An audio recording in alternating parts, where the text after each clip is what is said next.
I'm going to give you a chance to handle this without it becoming a bigger issue. You can either say text citation or we resolve it another way. The click of a pen shouldn't sound threatening, but in under 8 minutes, that small sound would mark the moment a roadside stop turned into a federal case. Officer Daniel Mercer thought he'd found an easy target. He didn't realize someone else had already been documenting everything. The morning started quietly on Route 17, just outside a suburban stretch where minivans outnumbered patrol cars, school zones, coffee shops, predictable traffic. Officer Mercer preferred this area. Less paperwork, more flexibility. His cruiser idled near a faded stop sign, engine humming low. The radio crackled once, dispatch cycling through routine calls. Nothing urgent, nothing demanding oversight. That mattered. He adjusted the rearview mirror slightly, not to check traffic, but to watch himself. Uniform pressed, badge aligned, expression neutral, almost bored. It was a look he practiced, because boredom made people careless, and careless people paid. A silver SUV rolled past the intersection. Slight hesitation at the stop. Not a full stop. Mercer's fingers tapped once against the steering wheel. There it was, not illegal enough to matter, but enough to justify. The lights came on without urgency, no siren, just authority. Quiet and controlled. The SUV pulled over smoothly. Too smoothly. That was the first detail. Most drivers hesitated, slowed unevenly, looked confused. This one didn't. Inside, a woman sat behind the wheel. Mid-30s, athletic build, hair pulled back, no visible panic, no frantic searching for documents, just stillness. Mercer stepped out of the cruiser, door shut with a firm, deliberate thud. Another small sound, another marker. His hand rested briefly on his belt, not for safety, but for posture, presence. As he approached, he noticed something else. The dashboard, clean, organized, and a phone mounted, not recording visibly, but angled slightly off. Not toward her, toward him. He slowed his pace by half a step. Barely noticeable, but enough. He tapped the window lightly. The woman rolled it down halfway. "Morning, ma'am. You know why I pulled you over?" Standard line. Neutral tone. She met his eyes, steady. "No, officer." No tremor in her voice. No defensive edge. Just clarity. Mercer smiled slightly. Not friendly. Measured. "You didn't come to a complete stop back there." A pause. A beat. "I did stop." She said it calmly, not arguing, correcting. That subtle difference? Most people missed it. Mercer didn't. And he didn't like it. His smile thinned. "Well, from where I was sitting, you didn't." The radio crackled again behind him. A unit calling in a plate number somewhere else. Routine noise. But it filled the silence just long enough to stretch the moment. The woman didn't respond immediately. She glanced once at the mounted phone, then back at him. "I understand." Another calm response. Too calm. Mercer shifted his weight slightly. A small adjustment.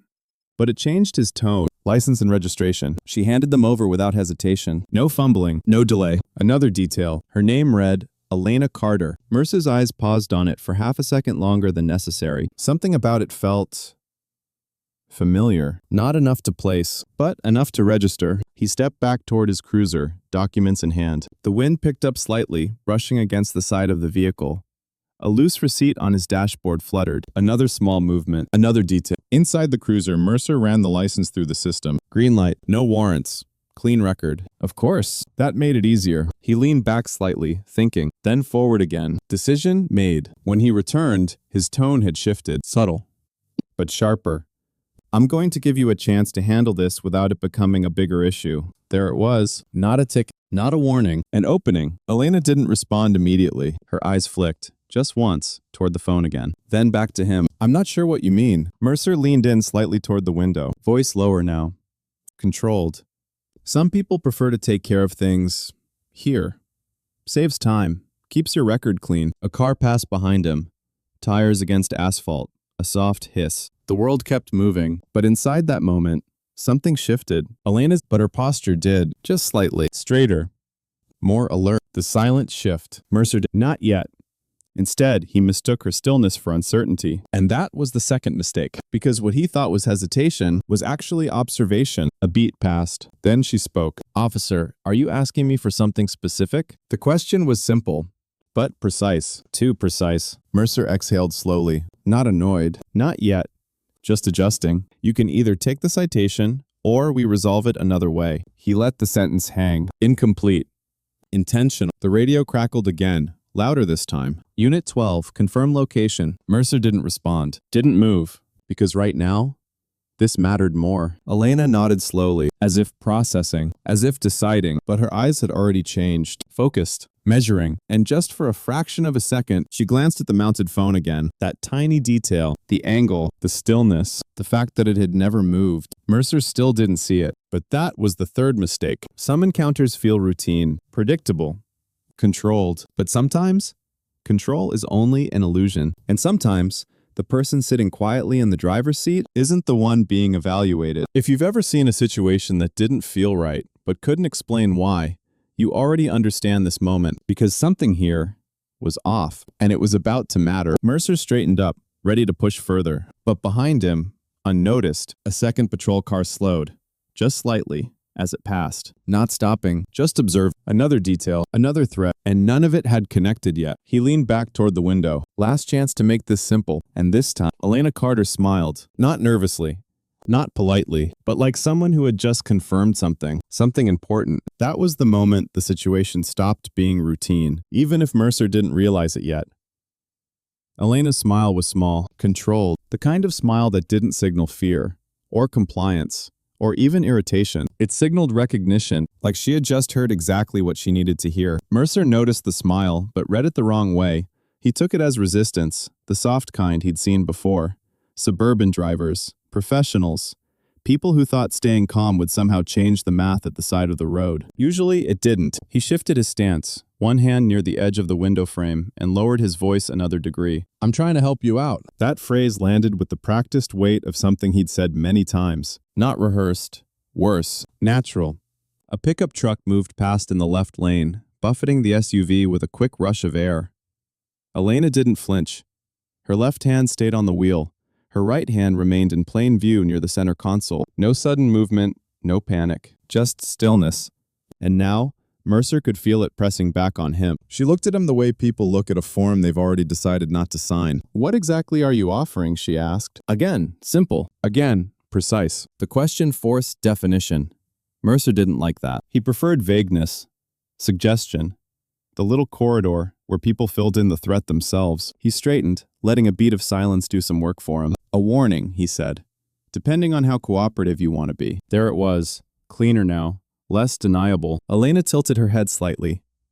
Cooperative how? Mercer's jaw tightened. That was the problem with composed people.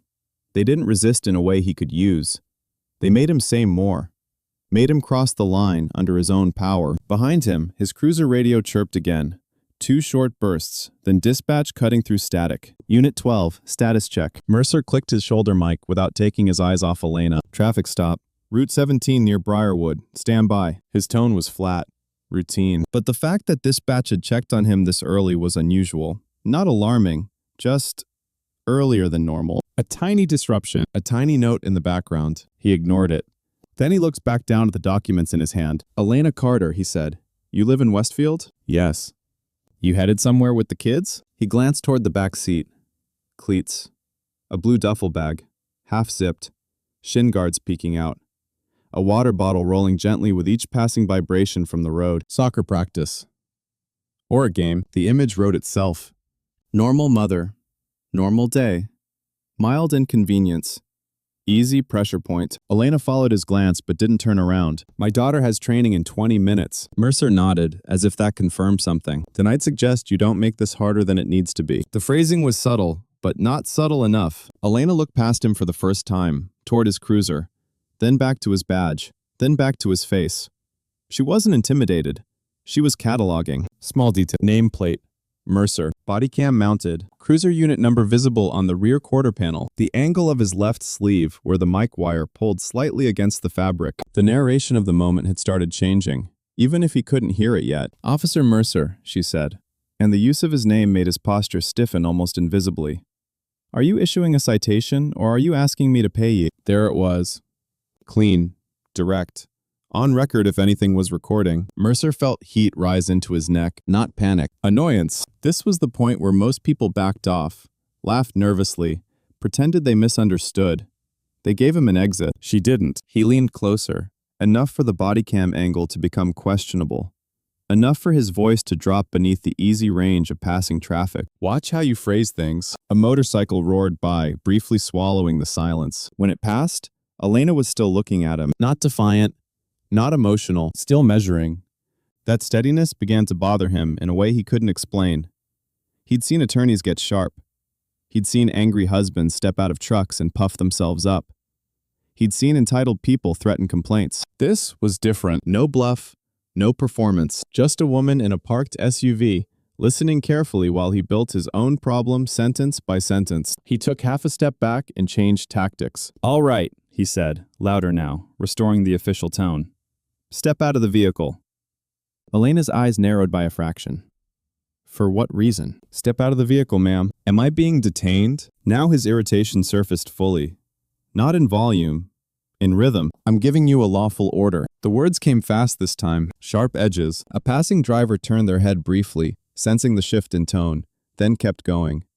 The moment was still too ordinary from a distance. Just another roadside stop. Just another officer speaking firmly to a civilian. That was the protection Mercer counted on. Distance. Context. Assumptions. Elena unbuckled her seatbelt slowly. The click sounded much louder than it should have. Another small sound. Another marker. She opened the door and stepped out carefully, closing it with deliberate control.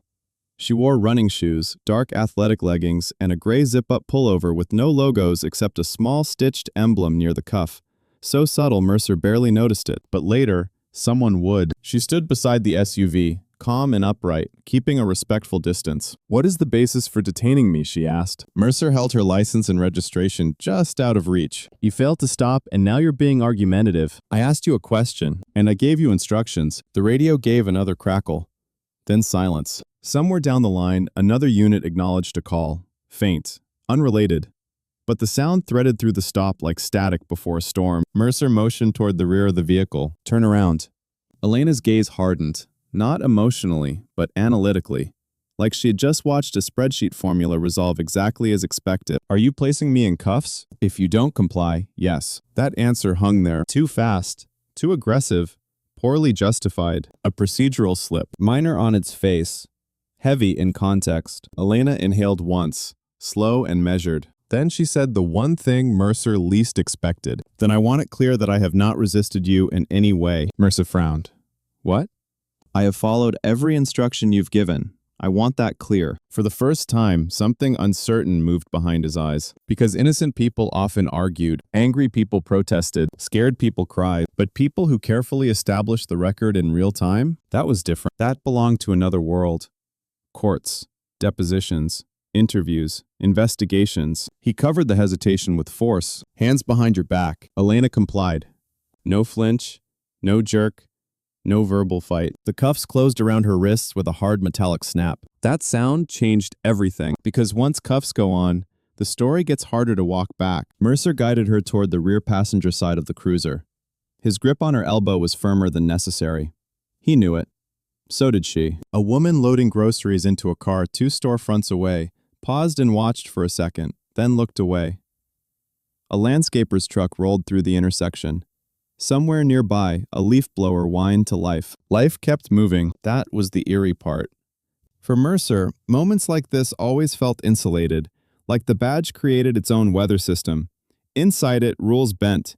Outside it, nobody saw enough to matter. He opened the cruiser door. "Watch your head." She ducked and sat without resistance. When the door shut, the sound was deeper than the first one. Final. Mercer exhaled through his nose and stepped away from the vehicle. He should have paused, should have slowed down, should have realized that a clean stop had become a custodial detention in front of dispatch logs, body camera footage, and at least one passing witness. Instead, he doubled down. He walked back to the SUV and began a visual sweep through the windows, setting up the next justification before he even had one.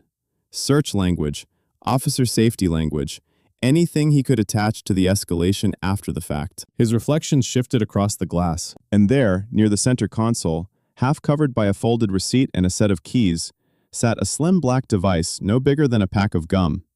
No screen, no obvious branding, just one faint pinprick light. Red. Steady. Mercer paused, only for a second. Then he leaned closer. That wasn't a phone. Not exactly. The radio on his shoulder crackled again. This time, Dispatch sounded different. Unit 12, supervisor requesting update on duration of stop. Mercer straightened slowly, eyes still on the device. Inside the cruiser, Elena sat motionless behind the partition, watching him through the glass. Not worried, waiting. That was when the first real doubt touched him. Small, cold, unwelcome. Because something about this stop, her tone, her precision, that device, dispatch checking twice, had stopped feeling random, and Mercer finally felt it. Not danger, not yet. Just the beginning of a question he no longer controlled. He turned toward the cruiser, and through the windshield, he caught Elena looking directly at him. Then she spoke, her voice muffled but clear enough through the slightly cracked rear ventilation slot. "You should call your supervisor." Mercer stared at her. She held his gaze. Calm as ever. "Now," she added. No threat, no raised voice, just a recommendation. And somehow, that made it worse. Because for the first time since he lit her up on Route 17, Officer Daniel Mercer looked like the one who'd been stopped. There's always a moment when misconduct stops feeling casual. A sentence, a sound, a detail that doesn't fit. And once that moment arrives, people reveal themselves fast. Some get louder, some get reckless, some realize too late that the record they were shaping is about to be used against them. If you've ever watched someone mistake silence for weakness, you already know what kind of turn this was, because now the line had been crossed clearly, and somebody inside the system was about to notice. Mercer looked back at the black device on the console, then at the woman in cuffs inside his cruiser, then at the shoulder mic clipped near his collar. His hand hovered there, not pressing it yet, just hovering, because he finally understood one thing. Whatever this was, it wasn't simple anymore. And when he ran her name a second time, with more than a traffic stop in mind, the response he got would pull in people far above his pay grade. The second time Mercer ran her name, he didn't do it casually. He closed the cruiser door behind him, shutting out the low hum of traffic and the distant leaf blower. Inside, the air felt tighter, controlled, like a space where decisions carried more weight. He slid into the driver's seat. The laptop screen glowed faintly in the midday light. "Carter, Elena," he muttered under his breath, typing it again, slower this time. More deliberate. The system processed. A spinning cursor. 1 second. 2. Then, a soft chime, different from the first. Mercer's eyes narrowed slightly. A new tab opened automatically. Not standard DMV data. Not local records. Federal flag. His fingers froze above the keyboard, just for a moment. Then he clicked. The screen populated with restricted access text. Most of it blocked. Clearance levels he didn't have, but one line was visible. Criminal Investigation Division. Active credential. Mercer leaned back slowly. A shift. Silent. But complete. The kind of shift that doesn't announce itself, but rewrites everything. Behind him, from the back seat, no movement. No sound. Elena sat exactly as she had before, waiting. Outside, a car door slammed somewhere across the street. A dog barked once. Ordinary sounds. But inside the cruiser, they felt distant now, filtered, irrelevant. Mercer stared at the screen again, as if it might change if he looked long enough. IRS. Criminal Division. Not administrative. Not paperwork. Federal law enforcement. Financial crimes. Tax evasion. Money laundering. Complex cases that took years to build. People who didn't rush. People who documented everything. His jaw tightened. He glanced at the rearview mirror. Elena met his eyes through it. Still calm. Still composed. And now? There was something else. Not superiority. Not threat. Certainty. Mercer clicked out of the federal tab quickly. Too quickly. As if minimizing it would reduce what it meant. He grabbed the radio mic. Dispatch, Unit 12. A beat? Go ahead, Unit 12. His voice came out steady, practiced. I'm going to need a supervisor on scene. Pause. Copy. Supervisor en route. ETA 6 minutes. 6 minutes. Mercer placed the mic back slowly. 6 minutes suddenly felt very short. He stepped out of the cruiser again. The air outside hit differently now. Cooler, sharper. He walked back toward the SUV. That small black device still sat on the console. The red light, still steady. Recording. Not obviously, but continuously. Mercer leaned slightly, just enough to confirm. No brand, no consumer interface. This wasn't for convenience. This was for documentation, chain of evidence. And then it clicked. Everything. Her precision, her phrasing, the way she established compliance, the way she asked questions. Not emotionally, but structurally. She hadn't been reacting. She'd been building a case. In real time. Against him. A faint sound came from behind him. Another cruiser approaching. Not fast. Not urgent, but deliberate. Mercer turned. A marked unit slowed near the scene, then rolled past slowly before pulling into a nearby shoulder, the same car that had passed earlier. Not random. Observing, another thread tightening. Inside the back seat, Elena shifted for the first time. Not to adjust. To speak. Officer Mercer, her voice was calm, but now it carried something else. Authority. Not loud, not asserted, just present. He didn't turn immediately. Didn't want to give that shift acknowledgement, but he did. Slowly. What? A single word. Flat. Control, but thinner now. You should uncuff me. Mercer let out a short breath through his nose. That's not how this works. A pause. Then. It will be. Not a threat. A projection. The radio cracked again. Unit 12. Supervisor is 2 minutes out. Faster than expected. Mercer looked down the road. A black and white SUV was already turning onto Route 17 from the cross street. No lights. No siren. Just presence. He opened the rear door of his cruiser halfway. Didn't fully commit. Just enough to speak directly. You didn't mention anything about federal work. Elena tilted her head slightly. You didn't ask. That landed harder than it should have. Because it was true. And because it exposed something simple. He hadn't been investigating. He'd been assuming. Mercer glanced back at his SUV. Then at the small device again. Then at her wrists. Cuffed. Visible. Document. He reached toward the cuffs. Paused. Pulled his hand back. Indecision. That was new. That was dangerous. The supervisor's vehicle pulled in behind Mercer's cruiser. Engine idling. Door opening. Boots on pavement. Sergeant Collins. Mid-40s. Clean record. Known for keeping things quiet, but correct. Not someone Mercer wanted asking questions right now. Mercer, Collins called out, walking up. What do we got? Mercer straightened. Default posture snapping back into place. Routine stop. Failure to stop at sign. Driver became uncooperative. Collins glanced at the cruiser, at Elena, at the cuffs, then back at Mercer. Uncooperative how? A simple question. But it lingered, because Collins wasn't looking at Mercer's words. He was looking at the scene. The calm driver, the absence of chaos, the mismatch. Elena spoke from the back seat. Sergeant, I've complied with every instruction. I've also been recorded from the moment the stop began. Collins' eyes shifted. Recorded? Elena nodded slightly toward the SUV. Dash-mounted device. Continuous. Collins looked at Mercer. Just a glance. But it held weight. Mercer felt it now. Not just doubt. Pressure. Layered. Procedural. Real. Because this was no longer a roadside interaction. It was becoming a documented incident. With oversight. With witnesses. With a timeline that wouldn't bend. Collins stepped closer to the cruiser, crouching slightly to meet Elena at eye level. Ma'am, are you identifying yourself as law enforcement? Elena met his gaze. Yes, IRS Criminal Investigation Division. Collins didn't react immediately, just nodded once, then stood. Turned slowly toward Mercer, and in that silence, the structure Mercer relied on began to shift. Not collapse, not yet, but tilt. Because once a supervisor sees the mismatch, they start asking different questions. And once those questions start, they don't stop at the roadside. Mercer swallowed once. Dry, subtle, but visible. And for the first time since the stop began, he wasn't controlling the pace anymore. If you've ever watched someone realize, quietly, that they're no longer in charge of the situation, you recognize this moment. It doesn't explode, it tightens, and everything that follows becomes inevitable. Collins looked at Mercer, then at the cuffs again, then back at Elena, and said, calmly, go ahead and uncuff her. That should have been the end of it. A correction, a reset, a mistake contained. But the moment Mercer reached for the cuffs again, the radio on Collins' shoulder lit up, sharp, urgent. Sergeant Collins, confirm, are you on Route 17 with Unit 12? Collins grabbed the mic. Affirmative. A pause. Then? Stand by. You have federal requesting direct contact. Collins froze for half a second, then looked at Elena, then at Mercer, and in that exact moment, the situation crossed a line no one on that road could walk back from. The word federal didn't land like a siren. It landed quietly, but it changed the air. Collins kept the radio close to his mouth. Go ahead, he said. A brief burst of static. Then a new voice came through. Clear, measured.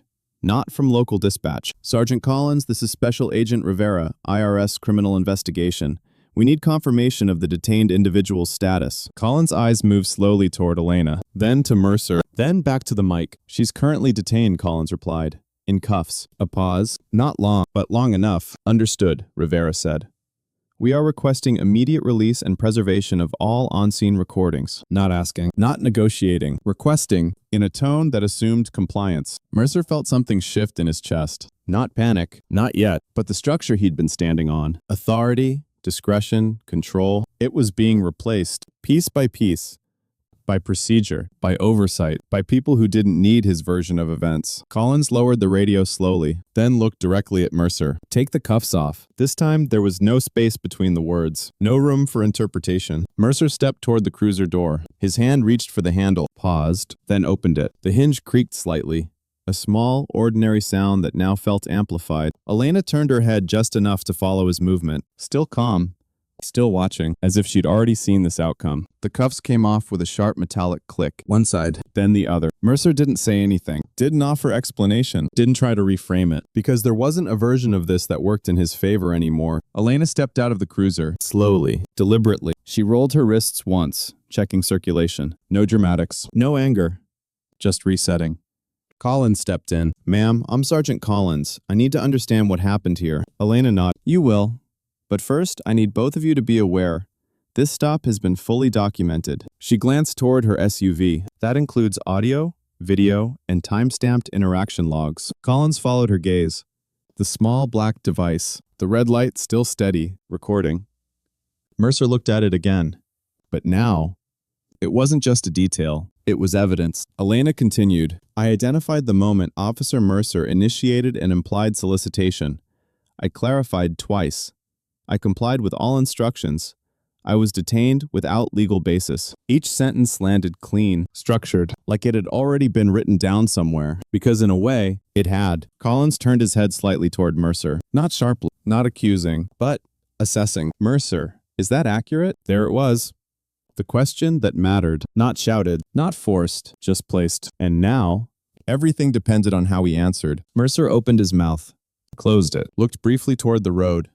A car path. Another, normal life continuing. But inside this moment, there was no room left to maneuver because anything he said now would be checked against the body cam, the cruiser cam, the device in the SUV, dispatch logs, timestamps, tone, language, everything. I was conducting a standard stop, Mercer said finally. The sentence came out slower than before. Careful, measured, but incomplete, and everyone there knew it. The radio on Collins' shoulder crackled again. Sergeant, federal unit is approximately 4 minutes out. 4 minutes. Closer. Elena reached into her vehicle slowly, carefully. No sudden movement. She retrieved a slim leather credential wallet, dark, worn slightly at the edges. She flipped it open, held it at chest level. Gold seal.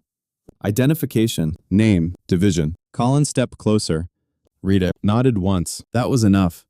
No theatrics, no surprise, just confirmation. Mercer didn't step closer. Didn't need to. He already knew. Elena closed the wallet. I wasn't planning to use that today, she said. Her tone didn't change. But the meaning did, because now it was clear. She hadn't revealed herself earlier, because she didn't need to. A distant siren became audible. Not loud, but approaching. Collins exhaled slowly, then turned fully toward Mercer. Start from the beginning, he said. Not optional. Mercer shifted his weight. His hands moved slightly, then stopped. There was nowhere to put them. Not on his belt. Not in his pockets. Not anywhere that looked controlled. Elena failed to stop at. She did stop. Elena's voice cut in. Not louder, just precise. And backed by something he couldn't override. Collins raised a hand, slightly. Let him finish. But his eyes stayed on Mercer, watching, tracking. Mercer continued. At the sign, he said. Less confident now. She became argumentative. Elena didn't respond immediately. That silence? It did more than interruption. It let the statement sit, unchallenged, for just long enough to feel unstable. Then she spoke.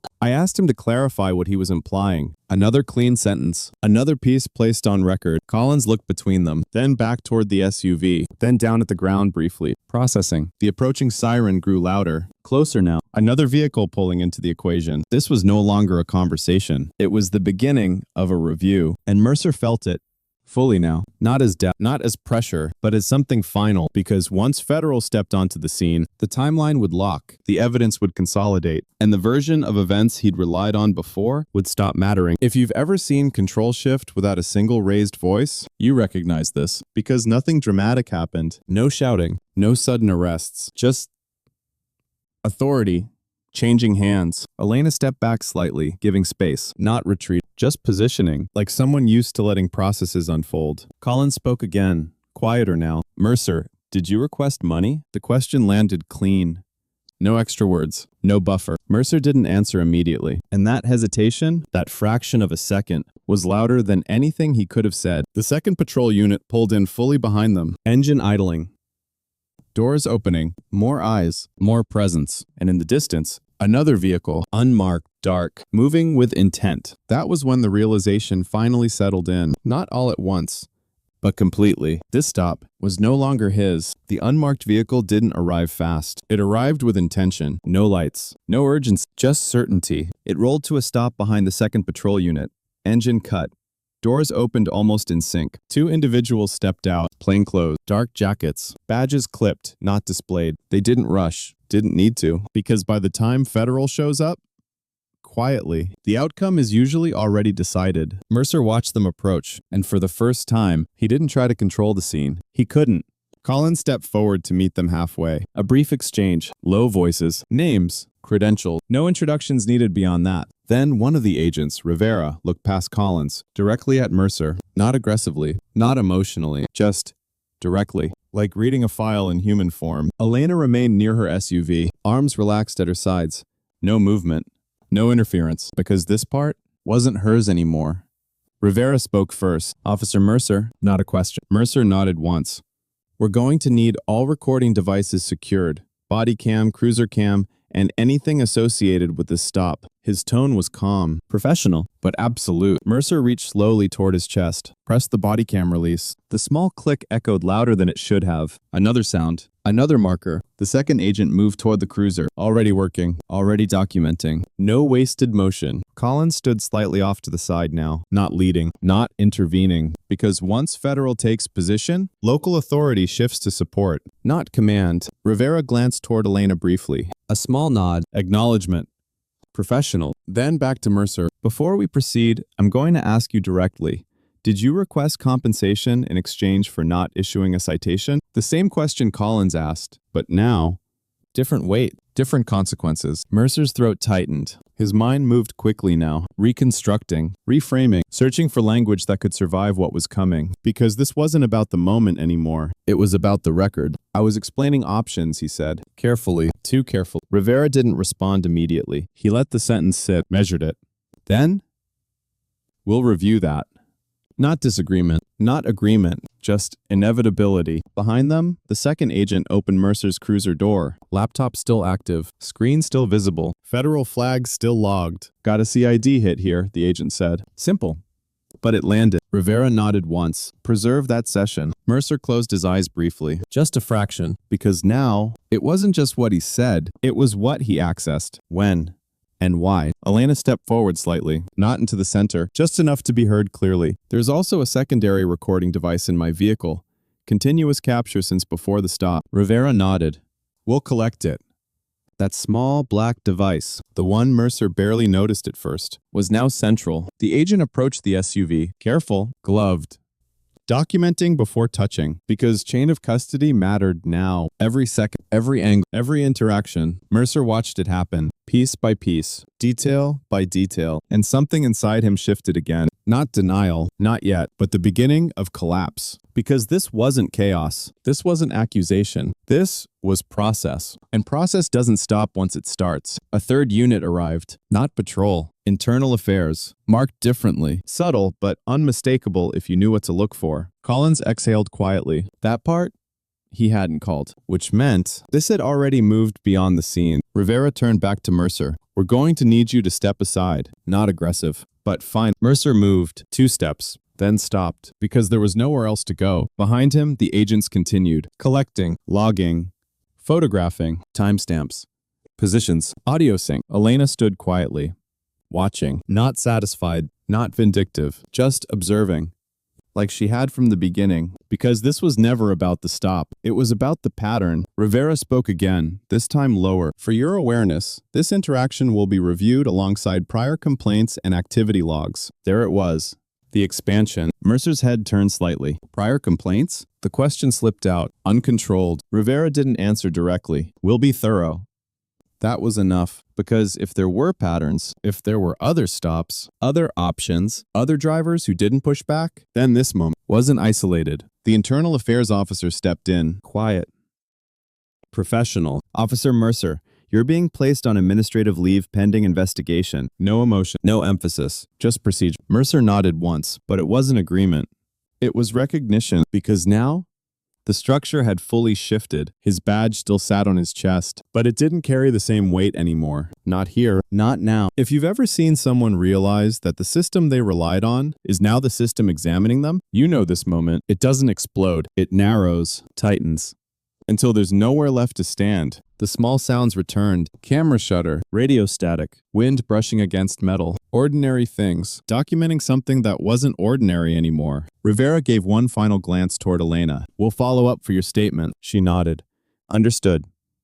No handshake, no dramatics, just acknowledgement. Mercer stood off to the side, watching the last pieces fall into place. The device bagged, the footage secured, the reports beginning, and somewhere in the process, without anyone announcing it, the outcome had already been decided. There was no dramatic ending, no shouting, no sudden arrest on the roadside, just paperwork and silence. 3 weeks later, the footage was reviewed in a windowless room inside the department's administrative building. No audience, no speculation, just screen, frame by frame, audio isolated, timestamps aligned. The body cam told one version, the cruiser cam filled in gaps, and the small black device from Elena's dashboard, that told everything else. Every pause, every word choice, every shift in tone, captured, clean, uninterrupted. At minute 4, Mercer's first suggestion. At minute 6, clarification. At minute 8, detention. No legal threshold met. No escalation justified. The pattern wasn't subtle, because once you remove emotion, what remains is structure. And structure is easy to prove. Internal affairs didn't rush. They expanded, pulled prior stops, compared language, reviewed complaint logs that had once been dismissed as unsubstantiated, and suddenly, they weren't isolated anymore. 3 similar incidents surfaced. Same phrasing, same timing, same pressure. Different drivers. None of them had recordings. Until now. That changed everything. Mercer sat across from 2 investigators. No uniform this time. No badge. Just a man answering questions that no longer bent around him. "When you said handle this here, what did you mean?" Silence. Because there are moments when language runs out. Not because there's nothing to say, but because everything has already been said. On record. "I was trying to de-escalate," Mercer replied. The answer came slower now, less certain. The investigator didn't react, just marked something down. Another small sound. Pen on paper. Across the table, a screen replayed the stop again. Elena's voice. Clear. Controlled. "Are you asking me to pay you?" The room stayed quiet, because that question was the center of everything. Weeks turned into months. The case moved beyond internal affairs. Federal review. Joint documentation. Not explosive. Methodical. Mercer wasn't arrested immediately. That's not how these cases work. First, they build. Then, they close. The official charges came later. Federal extortion under color of authority. Civil rights violation. Abuse of position. Not just for one stop, for a pattern. In court, there were no surprises. Because everything had already been established. Every angle, every second, every word. Mercer's defense tried to frame it as misunderstanding. Context. Interpretation. But recordings don't interpret. They reflect. And reflection is hard to argue with. The verdict wasn't dramatic. It didn't need to be. Guilty on multiple counts. Sentence. Federal prison. Loss of pension. Permanent revocation of law enforcement certification. No outburst. No final speech. Just a man standing still as the structure around him finished closing. Elena testified once. Briefly. Precisely. She didn't raise her voice. Didn't exaggerate. Didn't need to. Because from the beginning, she hadn't been reacting. She'd been documenting. Months later, Route 17 looked the same. Same traffic, same stop sign, same quiet stretch of road. But something had changed. Not visibly, not obviously. Officers paused longer, spoke more carefully, turned their body cams slightly sooner. Because once a system corrects itself, even quietly, it leaves a trace. Elena returned to her routine. Cases, reports, investigations that took years instead of minutes. That stop, it became just another file, closed, archived, but not forgotten. If you've ever wondered how small decisions turn into irreversible outcomes, it doesn't happen all at once. It happens like this. A sentence, a pause, a choice that feels routine, until it isn't.